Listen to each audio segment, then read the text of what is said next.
Assalamualaikum warahmatullahi wabarakatuh. Saya Akil Danish bin Muhammad Kamri Syam dan bersama dua lagi rekan kumpulan saya iaitu saudara Irfan dan saudari Batrisha. Kami semua dari kelas 3. Hari ini kami ingin membincangkan tentang keutuhan wacana, rujukan dan penjelasan berdasarkan artikel yang telah kami pilih. Pertama sekali saya ingin memulakan dengan keutuhan wacana. Apakah itu keutuhan wacana? Keutuhan wacana merupakan himpunan ayat-ayat yang bersinambungan serta mempunyai makna yang jelas dipanggil sebagai wacana. Dua aspek dalam menghasilkan wacana yang utuh.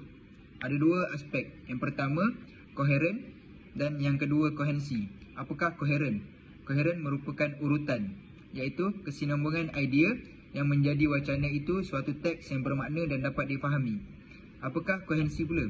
Kohensi merupakan tautan, iaitu keserasian hubungan antara suatu unsur linguistik dengan unsur linguistik yang lain. Seterusnya kita masuk ke keutuhan wacana. Ada 4 keutuhan wacana yang saya ingin bincangkan pada hari ini.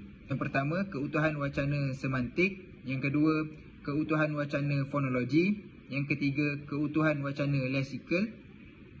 Dan yang keempat, keutuhan wacana gramatikal. Kita masuk kepada keutuhan wacana semantik. Keutuhan wacana semantik terbahagi kepada 5 lagi, iaitu hubungan sebab dan tujuan, hubungan sebab dan akibat, hubungan sebab dan hasil, hubungan alasan dan kesan, hubungan syarat dan hasil. Tengok contoh yang pertama, hubungan sebab dan tujuan dalam artikel yang telah kami pilih. Menurut dalam artikel ni, ayat yang saya ambil, pendidikan integrasi dalam pengajaran. Guru pendidikan khas perlu memiliki pengetahuan dan kemahiran dalam mempelbagaikan kaedah pengajaran agar proses lebih menarik dan berkesan. Maksud dia yang warna kuning dekat situ menunjukkan sebab. Sebab dia, maksud dia seorang guru perlu memiliki pengetahuan dan kemahiran dalam mempelbagaikan kaedah pengajaran. Tujuan dia untuk proses pengajaran lebih menarik dan berkesan. Kita tengok yang seterusnya. Seterusnya, hubungan sebab dan akibat dalam artikel. Kalau ikut dekat artikel ni, apa yang saya ambil, dia cakap kat sini, sekiranya pengesanan dan intervensi awal tidak dilakukan, ia akan mengakibatkan kelewatan dalam perkembangan bahasa dan pertuturan, kemahiran komunikasi, kognitif dan sosial. Maksudnya, yang warna hijau tu menunjukkan sebab. Sebab dia tidak mengambil intervensi awal dan tidak melakukan pengesanan awal. Akibat dia, apa akibat sekiranya tidak melakukan perkara tersebut? Ialah kelewatan dalam perkembangan bahasa dan pertuturan, kemahiran komunikasi, kognitif dan sosial. Seterusnya, hubungan sebab dan hasil dalam artikel. Artikel yang saya ambil dekat sini, dia kata, sebagai contoh, Helen Keller merupakan seorang buta dan pekak berjaya menjadi seorang yang terpelajar. Hasil didikan gurunya iaitu Anne Sullivan. Maksudnya yang warna kuning dekat situ hasil, yang warna hijau tu dia punya sebab. Maksudnya sebab didikan gurunya iaitu Anne Sullivan tu, hasil dia Helen Keller ni telah menjadi seorang yang terpelajar. Seterusnya kita masuk ke hubungan alasan dan kesan. Kat sini ayat kat situ dia kata kebanyakan remaja masalah pendengaran tidak mahu tinggal bersama keluarga selepas mereka tamat persekolahan atas alasan masalah komunikasi. Maksudnya hubungan alasan dan kesan. Alasan remaja ni yang warna biru tu, dia cakap mereka mempunyai masalah komunikasi. Maksudnya apakah kesan daripada masalah komunikasi tu? Mereka tidak mahu tinggal bersama keluarga selepas mereka tamat persekolahan. Seterusnya kita masuk keutuhan fonologi. Keutuhan fonologi yang terdapat dalam sesuatu wacana melibatkan hentian suara, nada suara dan intonasi suara. Keutuhan fonologi ni pula terbahagi kepada 2, iaitu penulisan dan lisan. Kalau penulisan kat sini dia cakap seperti tanda baca. Penulisan ni contohnya tanda baca seperti noktah, koma, tanda soal dan unsur-unsur paralinguistik. Seterusnya lisan. Lisan ni merupakan ekspresi wajah, gerakan tangan dan bahasa badan. Tapi hari ini kita akan lebih tekankan kepada penulisan sebab kita punya bahan ialah artikel. Kita ambil contoh yang ada dalam artikel ni. Okey, cakap selain itu kerjasama, kolaborasi dan sokongan daripada ibu bapa, pentadbir sekolah, pakar perubatan dan masyarakat amat diperlukan. Maksud dia dekat sini, keutuhan fonologi yang kita gunakan dekat sini ialah tanda baca tu, tanda koma dekat situ. Tanda koma itu digunakan untuk menyatakan contoh yang lebih daripada 2. Maksudnya kita akan menggunakan tanda koma. Okey, seterusnya keutuhan leksikal. Keutuhan leksikal ni terbahagi kepada 5, iaitu ada pengulangan kata, sinonim, antonim, hiponim dan kolokasi. Okey, apakah pengulangan kata?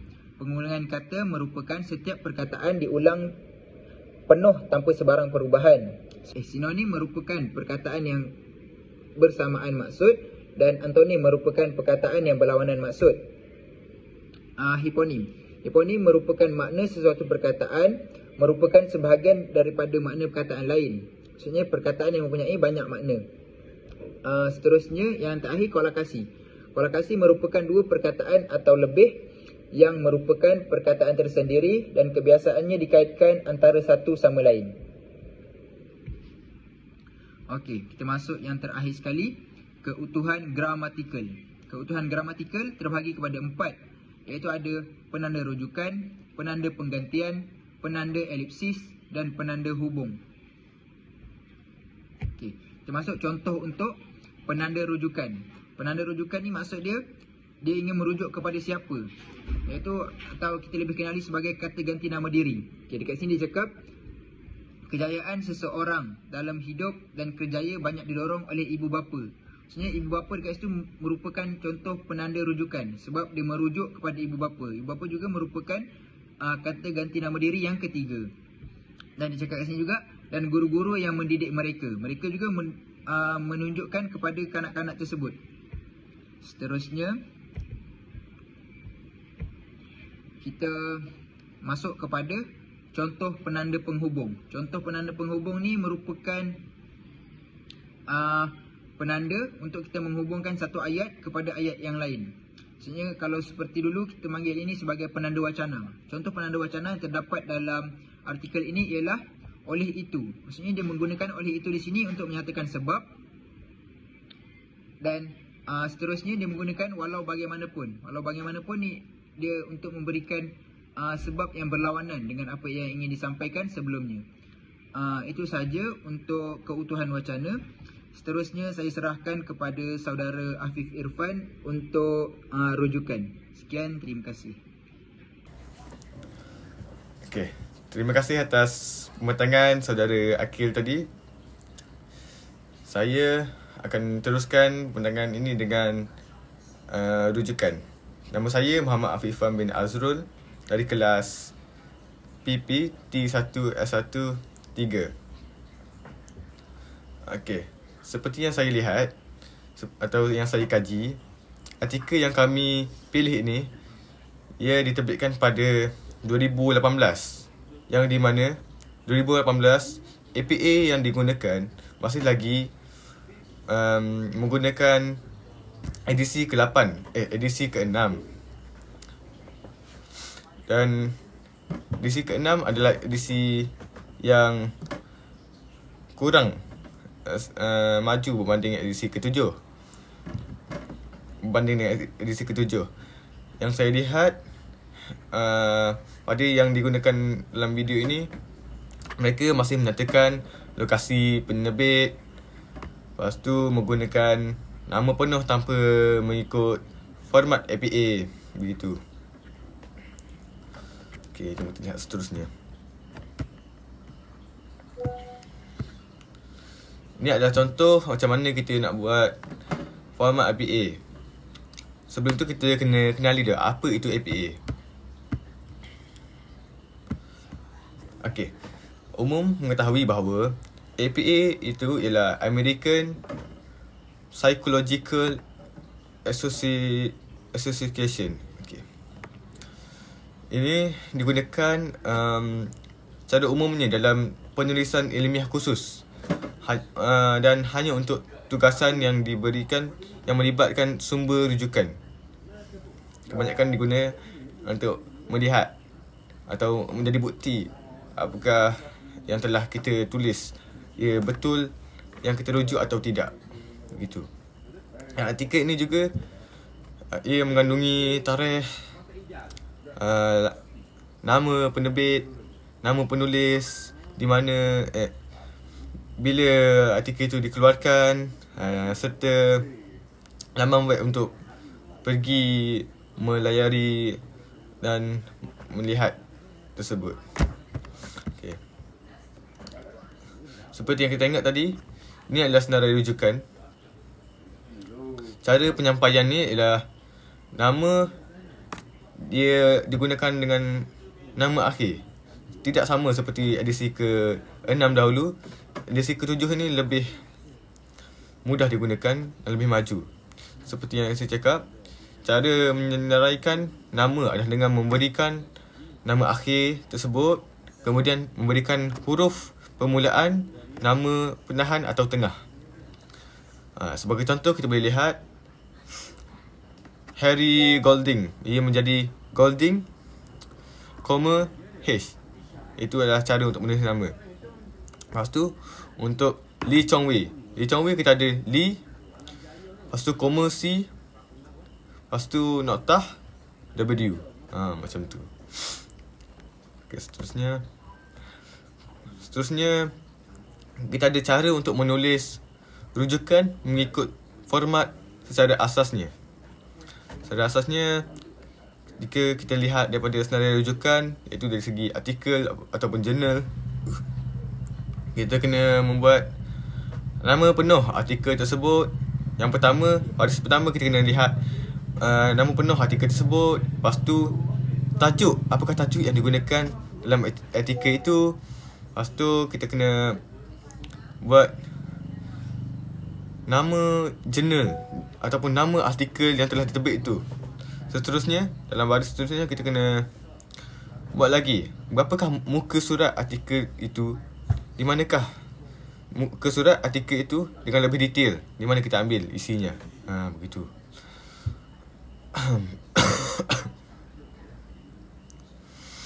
Okey. Seterusnya kita lihat bagaimana pula artikel yang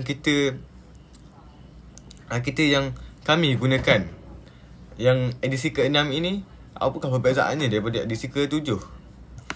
Okey. Contoh, kalau kita merujuk pada edisi ke-6 ni, kita lihat di sini mereka masih lagi menggunakan nama penuh, iaitu Norai Haji Muhammad versus 2016. Mereka masih menggunakan format nama penuh dan bukannya format edisi APA edisi ke-7, iaitu hanya menggunakan nama depan, lepas tu nama keluarga atau menggunakan noktah dan koma.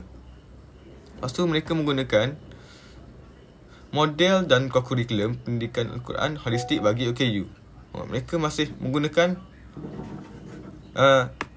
di mana lokasi artikel itu dikeluarkan. Seperti yang kita lihat, Universiti Sains Islam Malaysia, kalau kita lihat dalam artikel yang telah kami pilih. Okey. Seterusnya kita boleh juga lihat yang mana mereka juga mengambil nama penuh serta tahun bila yang mereka mengambil. Contohnya Nurul Hariza binti Hamid, mereka masih menggunakan binti. Lepas tu 2012 mereka masih menggunakan tahun yang diterbitkan. Aspirasi kejayaan dalam kalangan pelajar bermasalah pendengaran di Politeknik. Tesis Dr. Fazilah. Mereka Fakulti Pendidikan Teknikal dan Vocational, Universiti Tun Hussein On. Nampak? Mereka masih menggunakan di manakah lokasi untuk mereka mengambil dalam edisi ke-6 itu. Yang ia adalah sangat berbeza dengan artikel pada edisi ke-7. Seterusnya, itu adalah sedikit perbezaan yang dilakukan ataupun nambahbaikan yang dilakukan daripada edisi ke-6 ke edisi ke-7. Artikel ini kita perlu membaiki macam mana cara menulis rujukan mereka, apakah penambahbaikan yang dilakukan dari edisi ke-6 ke edisi ke-7. Okey.